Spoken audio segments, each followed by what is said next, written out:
সাৰথি ন্যাসে আজি যি অনুষ্ঠানটো আৰম্ভ কৰিছে, আচলতে এনেকুৱা অনুষ্ঠান সকলো অঞ্চলতে কৰাটো দৰকাৰ। আমাৰ যিখিনি ল'ৰা ছোৱালী ষ্টুডেণ্টছ, এই ষ্টুডেণ্টছখিনিয়ে কেনেকৈ তেখেতসকলৰ গ্ৰেজুৱেশ্যন, পষ্ট গ্ৰেজুৱেশ্যন বা পঢ়ি থকা সময়ৰ পৰা কেনেকৈ তেখেতসকলে বিভিন্ন পৰীক্ষাৰ কাৰণে প্ৰিপাৰেশ্যন কৰিব লাগে, সেই যিটো প্ৰস্তুতিকৰণৰ কাৰণে তেখেতসকলে যেনেকৈ আগবাঢ়িব লাগে, সেই কথাখিনি আমাৰ বিশেষকৈ গ্ৰাম্য অঞ্চলৰ বহুত ল'ৰা ছোৱালীয়ে নাজানে।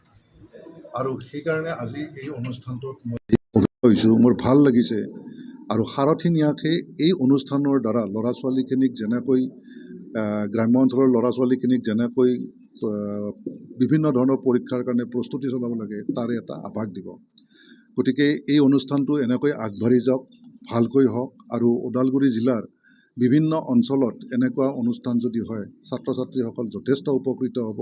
লগতে এই অনুষ্ঠানত আমি কেতিয়াবা অভিভাৱকৰ লগতো মত বিনিময় কৰিলে অভিভাৱকবিলাকো ভাল হ'ব। ল'ৰা ছোৱালীবিলাকক তেখেতৰ ল'ৰা ছোৱালীবিলাক কেনেকৈ আগবাঢ়িব লাগিব, অভিভাৱকবিলাকক ক'ব পাৰিব।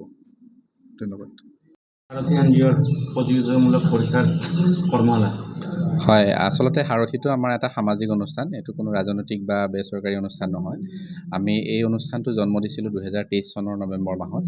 উদ্দেশ্য আছিল যে আমাৰ গ্ৰামাঞ্চলৰ ছাত্ৰ ছাত্ৰীসকল, বিশেষকৈ যিসকল আৰ্থিকভাৱে পিছপৰা কিন্তু মেধাৱী ছাত্ৰ ছাত্ৰী, তেখেতসকলক উৎসাহ যোগাবৰ কাৰণে, তেখেতসকলৰ লগত সাৰথি হৈ থাকিবৰ কাৰণে আমি এই অনুষ্ঠানটো জন্ম দিছিলোঁ।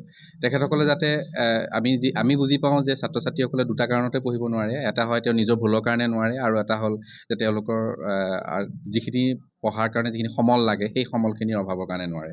গতিকে আমি প্ৰথম কাৰণটোতো আমি সমাধান কৰিব নোৱাৰোঁ, যিহেতু সেইটো তেখেতসকলৰ নিজৰ। গতিকে আমি যিটো দ্বিতীয় কাৰণ, যে ছাত্ৰ ছাত্ৰীসকলৰ যদি কিবা অভাৱৰ কাৰণে তেওঁলোকে পঢ়িব পৰা নাই, তেওঁলোকৰ যদি সঁচাই মেধা আছে, তেতিয়াহ'লে তেওঁলোকক ছাপোৰ্ট কৰিবৰ কাৰণে আমি এই অনুষ্ঠানটো জন্মগ্ৰহণ দিছিলোঁ। আৰু এই অনুষ্ঠানটোৰ লগতে আমাৰ আৰু এটা উদ্দেশ্য আছিল, যিসকল আমাৰ দিব্যাংগ ছাত্ৰ ছাত্ৰী আছে, দিব্যাংগ ছাত্ৰ ছাত্ৰীসকলকো আমি বিভিন্ন সময়ত আমি সহায় আগবঢ়াই আহিছোঁ। আৰু সেই তেওঁলোকক সহায় আগবঢ়া আৰু তেওঁলোকক এটা সামাজিক ন্যায় দিয়া, এইটো এটা অনুষ্ঠানৰ অন্য এটা উদ্দেশ্য আছিল। আজি আমাৰ সাৰথি ন্যাসৰ যিটো 6 দিনীয়া কৰ্মশালা অনুষ্ঠিত কৰা হৈছে, আজি আৰম্ভণি হৈছে। আমাৰ জিলা আয়ুক্ত মহোদয় তেখেতে আহি আমাৰ অনুষ্ঠানটো ইনগ্ৰেট কৰি থৈ গ'ল। এই অনুষ্ঠানটোৰ আমাৰ উদ্দেশ্য হ'ল যে গ্ৰাম্যাঞ্চলৰ যিসকল ল'ৰা ছোৱালী আছে, তেওঁলোকৰ আচলতে আত্মবিশ্বাসৰ অভাৱৰ কাৰণে কিছুমান প্ৰতিযোগিতামূলক পৰীক্ষা তেওঁলোকে আগবাঢ়ি নাহে বুলি আমি অনুভৱ কৰোঁ।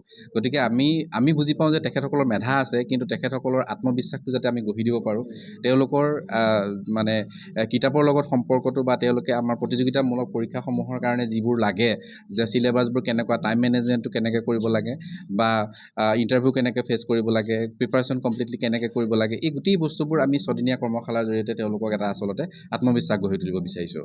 গতিকে আমাৰ ইয়াত আমাৰ 76 আমাৰ পাৰ্টিচিপেণ্টে এনৰোল কৰিছিলে। তাৰ ভিতৰত আমাৰ কেইজনমান অনুপস্থিত আছে যদিও প্ৰায় সংখ্যক ষ্টুডেণ্ট আমাৰ প্ৰেজেণ্ট আছে। গতিকে এই 6 দিনীয়া কৰ্মশালাত আমাৰ জিলাৰ প্ৰত্যেক দিনাই একোজনকৈ ACS বিষয়া আহিব। তেখেতসকলে আহি ছাত্ৰ ছাত্ৰীসকলৰ লগত ইণ্টাৰেকশ্যন কৰিব আৰু প্ৰতিযোগিতামূলক পৰীক্ষা সম্পৰ্কে তেওঁলোকক অৱগত কৰিব, লগতে কেনেকৈ প্ৰিপাৰেশ্যন কৰিব লাগে এই সম্পৰ্কে তেওঁলোকক নিৰ্দেশনা দিব।